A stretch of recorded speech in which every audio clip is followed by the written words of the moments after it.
Bonjour à tous et bienvenue sur Cam, j'espère que vous allez bien. Merci de me rejoindre pour cette nouvelle vidéo. Aujourd'hui, on va tester le nouveau Ford Edge en finition titanium, 4 roues motrices et un moteur 2 litres TDCi diesel de 180 chevaux couplé à une boîte manuelle à 6 rapports. Un tout grand merci à Steve pour m'avoir permis de réaliser cet essai. C'est donc le tout premier crossover Ford américain qui est importé ici chez nous en Europe. D'ailleurs aux États-Unis c'est déjà la seconde génération, la première étant sortie en 2006.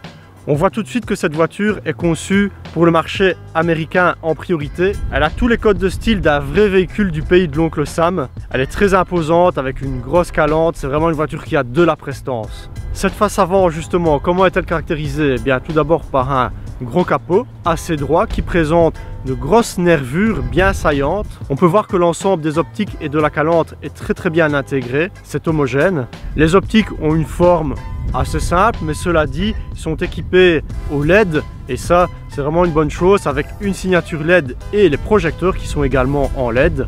Mais la caractéristique principale de cette face avant, c'est surtout cette grosse calandre qui paraît même un peu démesurée par rapport aux optiques. Cette calandre est composée de plusieurs languettes chromées, assez bien travaillées et un très gros logo Ford qui en impose. Sur cette version titanium, on trouve aussi des phares anti-brouillard qui sont intégrés dans la partie inférieure du pare-choc avant, avec des inserts en noir brillant. On a les capteurs de stationnement qui sont positionnés sur la partie inférieure de la face avant, et comme ça, ils ne sont pas trop visibles, c'est très bien. On trouve également un spoiler non peint sur la partie inférieure de la face avant, avec pour la version titanium, une petite languette argentée qui vient un peu enjoliver le véhicule. Le profil du Ford Edge est tout aussi imposant. On a une ligne de toit qui est assez dynamique, qui ne sacrifie pas les places à l'arrière et qui se prolonge sur un béquet de haillons du plus bel effet, qui est assez dynamique. On a deux nervures sur le profil qui soulignent assez bien l'aspect dynamique de celui-ci. La première nervure traverse toute la carrosserie au niveau des poignées de porte jusqu'au feu arrière. Et la seconde nervure surplombe le bas de caisse qui est assez gros, assez imposant et qui protège bien les portières. Mais attention justement, lorsque l'on ouvre ces portières, le bas de caisse vient avec. Donc les portières descendent assez bas et ça c'est peut-être assez ennuyeux parce que vous devez faire très attention à ne pas cogner dans ce qui se trouve autour de la voiture. Sur cette version titanium, on trouve des jantes en 19 pouces chaussées en 235/55. Quant à la partie arrière, je trouve personnellement qu'elle est très bien dessinée. On a notamment les feux arrière qui sont tout en LED et qui sont reliés les deux par une seule ligne qui traverse le logo Ford, elle aussi tout en LED rouge. C'est vraiment très joli, surtout le soir bien sûr. Le haillon a une forme bien angulaire, ce qui offre un seuil de chargement bas, très pratique pour pouvoir charger de gros volumes dans le coffre. Ce haillon justement, il a un profil très atypique car la vitre est très inclinée, mais c'est justement ça qui donne cet aspect sportif au Ford Edge. Allez, je vous montre l'habitacle, on va voir à quoi ça ressemble. Tout d'abord un mot sur la dotation de la finition titanium. Alors on retrouve notamment des seuils de porte qui sont illuminés à l'avant, le volant est chauffant, les sièges ce sont des sièges sport qui sont chauffants en plus. Le tableau de bord est entièrement digital, c'est un tableau de bord en LCD. On retrouve bien sûr le système Sync 2 full équipé. On a également un éclairage d'ambiance, notamment ici dans la console centrale, les vides-poches ou au niveau de la console ici. On a les capteurs de stationnement à l'avant et à l'arrière pour éviter de gratter le véhicule. Et aussi le dégivrage électrique du pare-brise à l'avant donc. Alors le design général de l'habitacle du Ford Edge, eh bien, il est assez classique, on retrouve un peu les codes d'un SUV, d'un crossover. On a un tableau de bord qui est assez imposant, avec une colonne centrale, l'écran LCD qui est placé assez haut sur la console centrale. Ici, il est entouré des aérateurs pour donner un certain style. Les grilles d'aération sont aussi assez bien travaillées de part et d'autre du tableau de bord. L'ouverture sur les compteurs ici est assez large et au niveau de la console centrale, on a quelque chose de bien intégré en une seule pièce. Au niveau des finitions, la qualité perçue est assez bonne. Quand on rentre dans le véhicule, on voit un ensemble de plastiques qui ont l'air de bonne qualité, qui sont assez sombres, avec assez bien d'inserts en aluminium, des inserts de couleur argentée un peu partout dans l'habitacle. On a également quelques plaquages colorés. Bref, ça respire vraiment la qualité. Au niveau du tableau de bord, heureusement, on retrouve du plastique moussé, ici au niveau des compteurs et au niveau du passager. Malheureusement, ici, très loin, on a un autre plastique qui, lui, n'est pas moussé. Évidemment, c'est un petit peu dommage parce que c'est ce plastique qui va faire un peu de bruit lorsqu'on va rouler.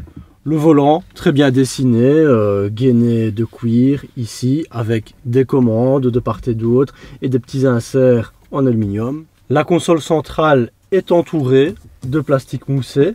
Ça, c'est assez intéressant pour les petits bruits parasites. On a ici, sur la partie centrale, un plastique d'un peu moins bonne facture. Au toucher, c'est un petit peu moins flatteur. Au niveau des contreportes, assez classique, on a du plastique moussé sur le haut. On a un plaquage en cuir et au niveau de la coudoir. Et toute la partie inférieure est en plastique dur. Évidemment, ça c'est un peu dommage parce que, comme vous le savez, ça se griffe très facilement. Au niveau des boutons sur la console centrale, c'est très fin, c'est bien ajusté, pas de problème d'assemblage. On a peu de boutons, on n'a pas trop de boutons, ce n'est pas trop fouillis. Et on a de nombreux boutons qui sont ronds. Ça change un peu des autres véhicules où on a des boutons qui sont carrés ou rectangulaires. Ici, vous voyez, tout est rond. C'est assez sympa niveau design. Alors bien sûr, des inserts argentés, on en retrouve un petit peu partout. Je vous l'ai dit sur le volant. Autour de tous les aérateurs de l'habitacle. On en a aussi un peu sur la console centrale. On a un insert beaucoup plus large ici, mais également autour du boîtier de vitesse, autour des compteurs également, et même sur les contreportes, autour des poignées de porte et des commandes de déverrouillage et de mémorisation de la position des sièges. Et on retrouve un seul insert décoratif à l'intérieur, c'est ici, côté passager. La qualité d'assemblage est assez bonne sur le haut de l'habitacle. Sur le bas, on peut avoir quelques petits défauts. Le bas de la console centrale, avec ce plastique dur, on voit que ça peut bouger un petit peu. Alors au niveau des rangements, le Ford Edge est une familiale et ça se voit.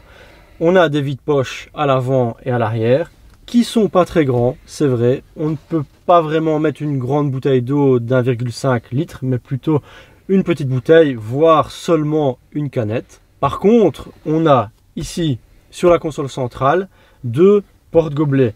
Et ce qui est très bien avec ces porte-gobelets, c'est qu'ils ont un double fond.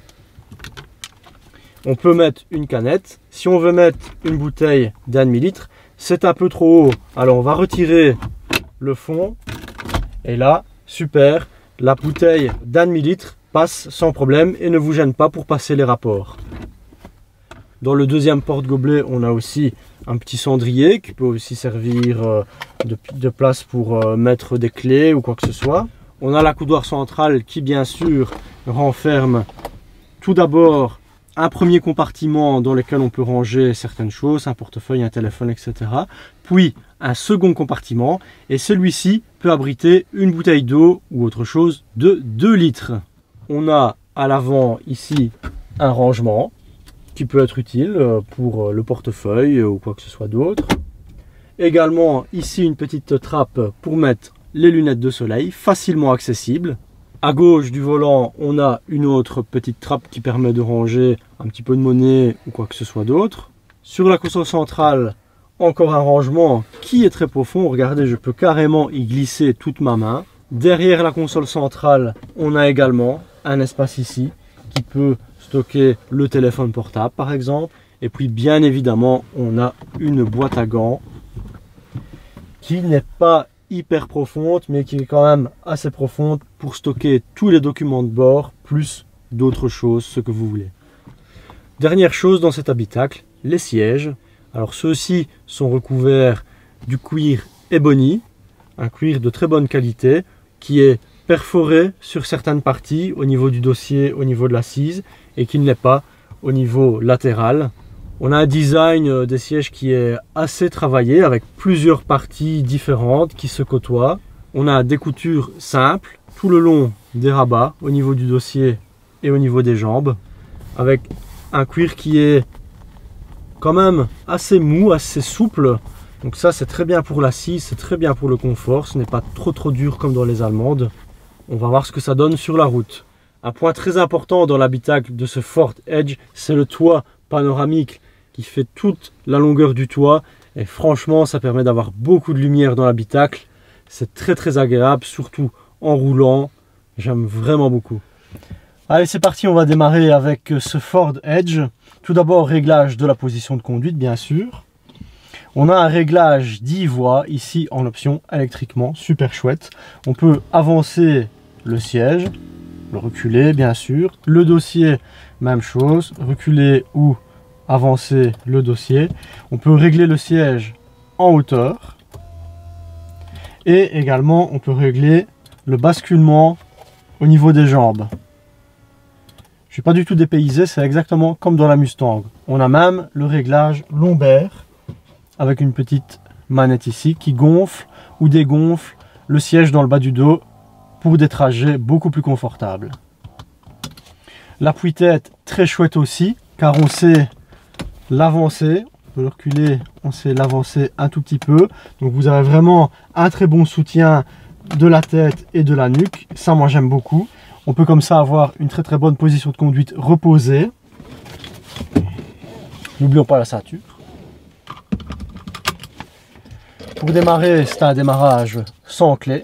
Donc je prends la clé Ford, je la laisse, on l'attrape, j'appuie sur l'embrayage, le frein, le bouton start et on est parti, on peut y aller.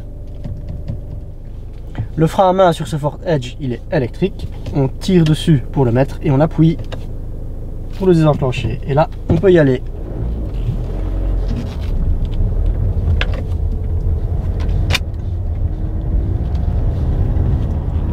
Alors, première chose, l'embrayage est souple, mais pas trop. Ça permet d'avoir une certaine réponse de la pédale et de savoir exactement où se trouve le point de friction. La boîte de vitesse souple également, bien que je sens que les rapports accrochent un petit peu quand même au niveau de la boîte. Une boîte qui n'est pas des plus courtes. Alors premier gros point fort de ce Ford Edge, c'est le confort, évidemment le confort de roulage, parce que à l'intérieur on sent vraiment très peu les bosses et les aspérités de la route. On les entend un petit peu, mais par contre on les sent vraiment pas.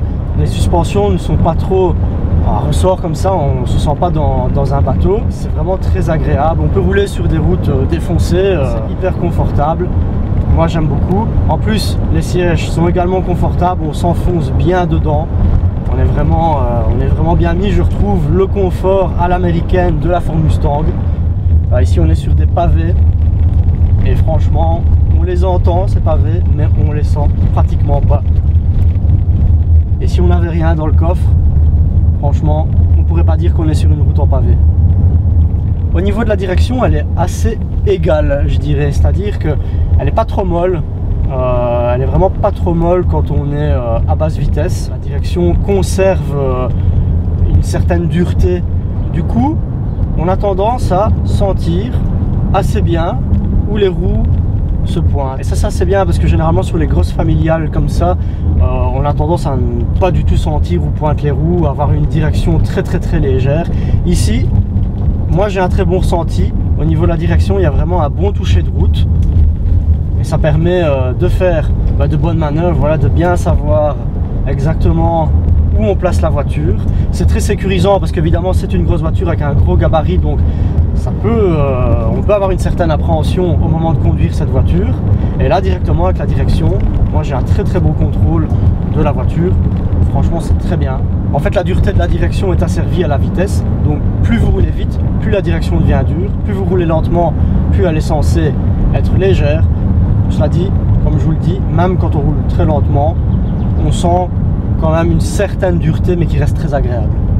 Au niveau de la sonorisation, le point négatif de ce Ford Edge, c'est que le coffre est très peu insonorisé, c'est-à-dire que on a une petite bâche qui vient se mettre entre le compartiment, l'habitacle et le coffre, mais on n'a pas de fermeture vraiment hermétique. Et donc on entend assez bien tout ce qu'il y a dans le coffre. Dans la voiture, on entend également quelques autres petits éléments qui vibrent un peu. On a effectivement quelques tremblements qui viennent un petit peu au niveau de la console centrale, Et généralement c'est quand même plutôt de l'arrière qu'on a ce tremblement. Quand on est en ville, le moteur est quand même contenu, on l'entend bien sûr, mais ça va, son bruit n'est pas trop désagréable. On va voir ici en montant.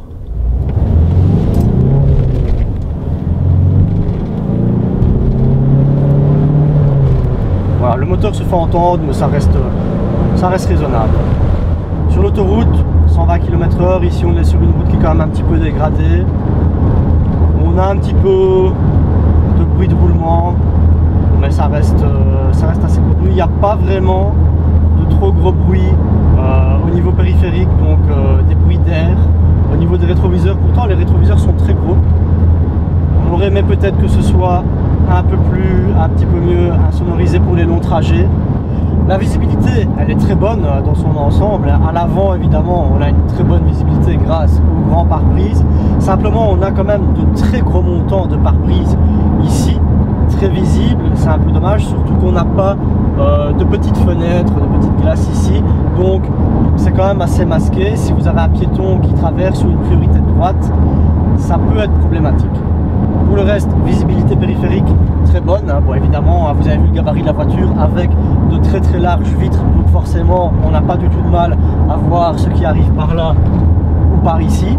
À l'arrière, même chose, on a pourtant des appuis-têtes qui sont assez hauts, mais heureusement la fenêtre arrière du haillon elle est très large, très haute, et du coup la visibilité à l'arrière elle est vraiment excellente, aucun problème. Au niveau des prestations moteurs, on a donc 180 chevaux sur le capot avec ce 2 litres TDCi. On a les 180 chevaux disponibles à 3500 tours minute et un couple de 400 Nm disponible dès 2000 tours minute. Ce qu'il faut savoir, c'est que la voiture pèse quand même 1912 kg à vide. Et ça, évidemment, c'est un peu beaucoup, même pour un moteur de 180 chevaux. À bas régime, on a quand même de très bonnes réactions au niveau du moteur. Oui, les prises sont quand même assez vigoureuses, hein, on peut voir. Quand on est sur le 4e et le 5e rapport, on sent qu'on a moins de puissance, mais sur les 3 premiers rapports, c'est vraiment très agréable. Ça ne nous donne pas l'impression que la voiture pèse presque 2 tonnes. En fait, c'est une voiture avec laquelle, évidemment, on ne sent pas trop la vitesse, vu le gabarit. Et pourtant, on peut dire que la puissance est bien là. On n'est pas scotché au siège quand on accélère. Cela dit, on sent quand même, voilà, hein, que la voiture a vraiment du répondant. La tenue de route, vraiment bonne. Je viens de prendre ici un tournant, un virage assez rapidement. On peut dire que la tenue de route est très bonne. Oui, il n'y a vraiment pas trop de sous-virage, hein. On a 4 roues motrices et là vraiment on accélère. Ah oui, c'est très bien. Franchement, pour une voiture de ce gabarit, c'est vraiment étonnant. Le freinage manque peut-être un petit peu de mordant pour ralentir cette grosse bête. Alors un petit mot sur la consommation. La moyenne mixte du propriétaire de cette voiture est de 10 litres au 100. C'est beaucoup, mais il fait énormément de trajets en ville et pratiquement pas d'autoroute. On peut donc en dire que la consommation en ville est de 10 litres au 100. Sur autoroute, 120 km/h. Ici, je suis aux alentours de 9 litres au 100. Évidemment, ça varie beaucoup en fonction de l'inclinaison de la route. Mais je tourne entre 8 et 10 litres. Ici à 110 km/h. Donc on a quand même une voiture dont la consommation est assez importante. Il y a des jantes de 19 pouces, il y a le poids, presque 2 tonnes. Ceci fait que, évidemment, il n'y a pas de miracle, hein. On ne peut pas avoir une voiture de ce gabarit qui donne une consommation de 5 ou 6 litres au 100. Là forcément il y a plus. Je pense qu'en faisant beaucoup d'autoroutes, on peut avoir une consommation mixte qui tourne autour de 8 litres. Mais à mon avis, moins de 8 litres, 7 litres peut-être, mais moins, je pense que c'est pas faisable avec ce Ford Edge. L'ergonomie générale est assez bonne dans l'ensemble. On retrouve un petit défaut de la Ford Focus, c'est-à-dire que le réglage des phares ici est assez bas. Cela dit, c'est pas encore comme la Ford Focus où il est vraiment au niveau du genou. Ici, c'est encore accessible.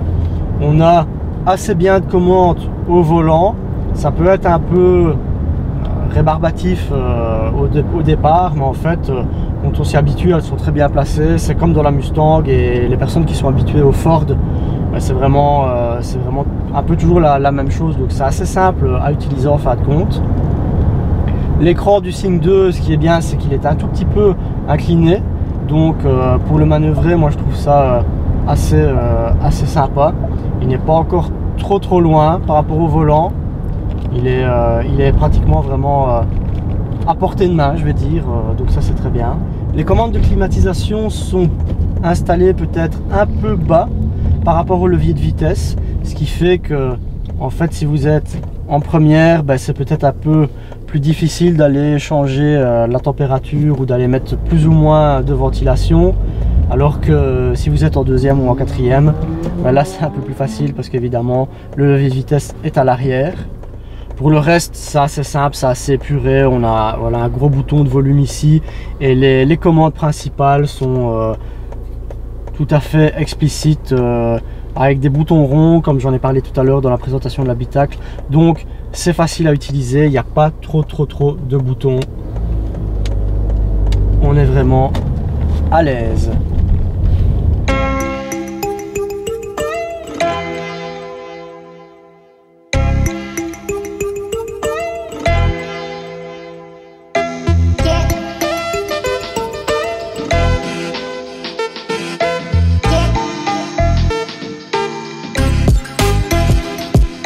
The ground's wearing thin, the curtain's now closing. It's quitting time, they say give it time, but I gave it all mine, now I'm empty. Gave it every single cent to every penny. Don't just forget me, cause that's the way of the world. And I can't hold the weight of the world if I can't pay the rent and keep food on the plate. Well then what do I say to my girl? Like sorry, but it didn't work. Guess I probably should've thought about dinner first, but it's not the first. I know I've been a jerk, cause I spent my whole life trying to make this shit work. Gotta focus on the green and put aside my dreams and pay every bill by any means. I can't hang with the cousin of death, cause when you're broke, there's no time to rest. Don't let me get carried away, so I don't get carried away to be buried and lay in the dirt. My man, for what it's worth, I try to put everybody that I love first. Don't let me get carried away, so I don't get carried away to be buried and lay in the dirt. My man, for what it's worth, I try to put everybody that I love first. And I don't make music for the masses, but I always fit a track for a casket. Though I probably never sell amounts massive, I will always try to give you something classic, and that's real, even if I'm dead broke. And I'll always be the first to the end, so I do what I can, and I'll take what they're giving me, and try to make a buck in this land of liberty. Don't let me get carried away, so I don't get carried away to be buried and lay in the dirt. My man, for what it's worth, I try to put everybody that I love first. Et voilà, c'est ici en plein chemin de campagne où on est complètement perdu, et on a pu tester les capacités des 4 roues motrices du Ford Edge. Et c'est ici que je vais vous dire au revoir, et j'espère que cet essai vous a plu. Je vous dis à très bientôt sur Cam pour d'autres essais, d'autres vidéos sur la Ford Mustang, etc. etc. Allez, portez-vous bien, merci de me suivre, à plus! Ground's wearing thin, the curtain's now closing. It's quitting time, they say give it time, but I gave it all mine, now I'm empty. Gave it every single cent to every penny. Don't just forget me, cause that's the way of the world. And I can't hold the weight of the world if I can't pay the rent and keep food on the plate. Well then what do I say to my girl? Like sorry, but it didn't work. Guess I probably should've thought about dinner first, but it's not the first.